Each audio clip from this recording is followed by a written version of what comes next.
Around the world and into your home, the stories that touch your life with Hugh Downs and Barbara Walters. This is 2020 Monday. Tonight, a chilling special 2020. Never before have you seen anything like this. On the very day the Unabomber is banished to prison forever, we take you inside his mind for an unprecedented look at a serial killer. This was a character that didn't fit the kind of profile that the FBI is working off for the last 10, 15 years. By all accounts, he was brilliant. His neighbors said he was gentle. So why did he begin his terrible campaign of murder? Take us into that, Mark. It would be a little bit like living inside the X-Files day in and day out, where strange things keep happening, and some of them are very frightening and bizarre. For the first time, the psychiatrists who examined him talk to 2020. And you'll hear readings from his journals. Blown to bits. Excellent. Humane way to eliminate somebody. Plus, the gut-wrenching dilemma that faced his brother after he guessed the identity of the Unabomber. If I didn't act, other people might die. If I did act, my brother might die. Who is Ted Kaczynski? A genius whose mind was twisted by mental illness or a diabolical killer? Forrest Sawyer takes us on a fascinating trip inside the mind of a serial killer. The Unabomber. That exclusive report tonight, Monday, May 4th, 1998. After this brief message. One of the most notorious chapters in U.S. history came to a close today when the man known as the Unabomber was formally sent to prison for the rest of his life with no chance of ever being released. For the past 12 months, ABC's Turning Point has been piecing together a unique psychological study of Ted Kaczynski. And tonight we bring you a special 2020 with surprising details about the Unabomber that you haven't heard before. Who is Ted Kaczynski? Is he a genius whose mind was twisted by mental illness or an evil demon? Well, tonight we're very pleased to have our colleague Forrest Sawyer join us with this fascinating report. Forrest, welcome to 2020. Thanks very much, Hugh. Barbara, with today's sentencing, the Unabomber case is now officially over, but one big question does remain. Why did Ted Kaczynski wage his war on society?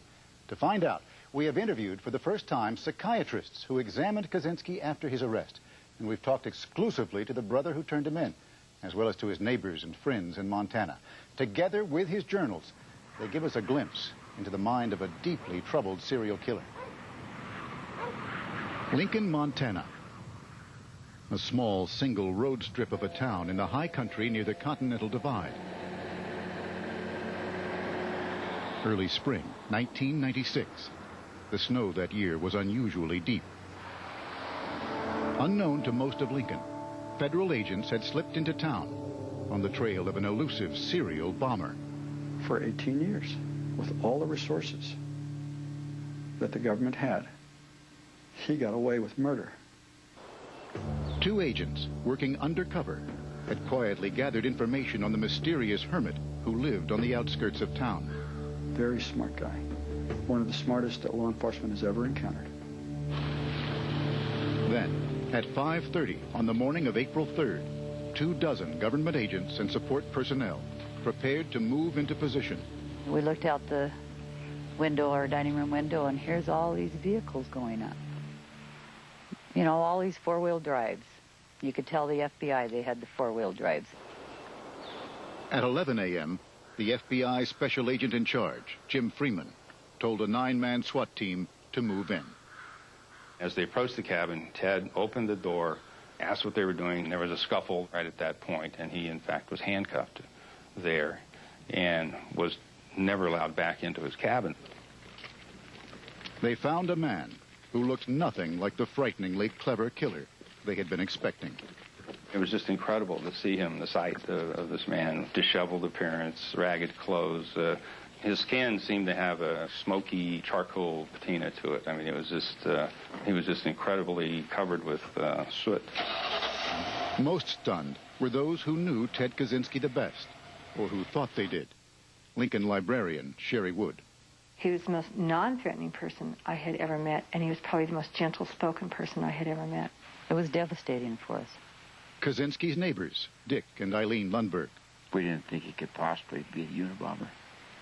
And it's still very hard to accept. Probably always will be. Yeah. The most awful part of it, and the most surreal, was to turn on the news and hear my brother's name. Ted, are you the Unabomber? For David Kaczynski, who had led the authorities to Ted, the shocking TV images were the first glimpse of his older brother in 10 years. Did you recognize him? Do you know what I mean? Did I see Ted? It's as if I saw a Ted whose eccentricities were exaggerated beyond measure. Someone who had gone beyond the pale, really gone over the edge. Ted's family is convinced this is the face of a man ravaged by mental illness, which leaves a puzzle. How could a deeply disturbed recluse seem for years to be a polite and gentle neighbor in Montana, and at the same time be one of the most diabolical killers in American history? This was a character that didn't fit the kind of profile that the FBI is working off for the last 10, 15 years. Criminologist Michael Rustigan. He's a missionary serial killer. You know, how many of those guys have we had? Someone who kills for this holy cause, a loner out there, up against high technology. The answer, psychiatrists say, is that throughout his life, Kaczynski suffered from a terrible disease, paranoid schizophrenia, a kind of living nightmare. Take us into that mind. Well, it would be a little bit like living inside the X-Files day in and day out, where strange things keep happening, and some of them are very frightening and bizarre. Dr. Sofia Vinogradov is one of several psychiatrists who examined Kaczynski for the defense, and who agreed to be interviewed here for the first time.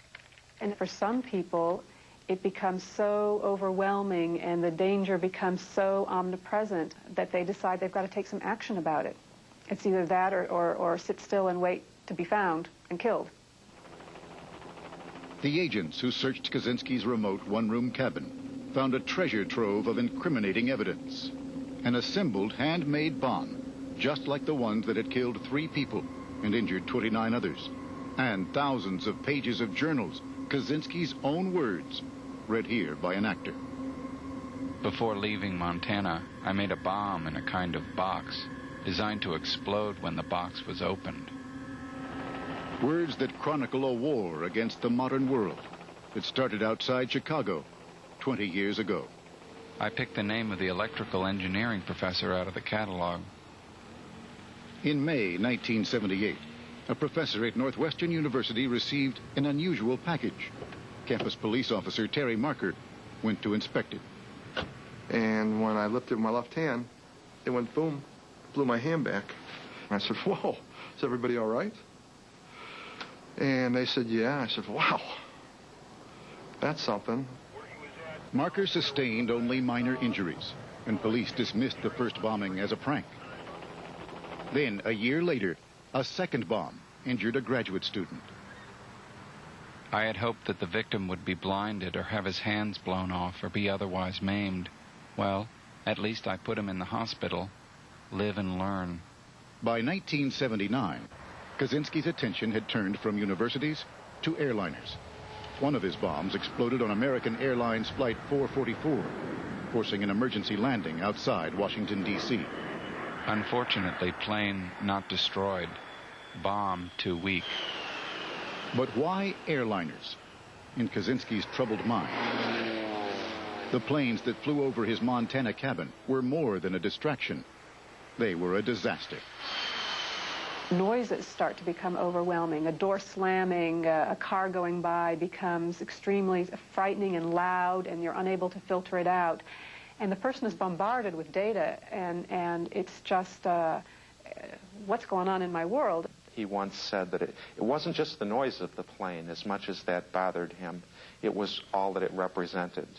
This technology that was bent on annihilating everything that was precious to him.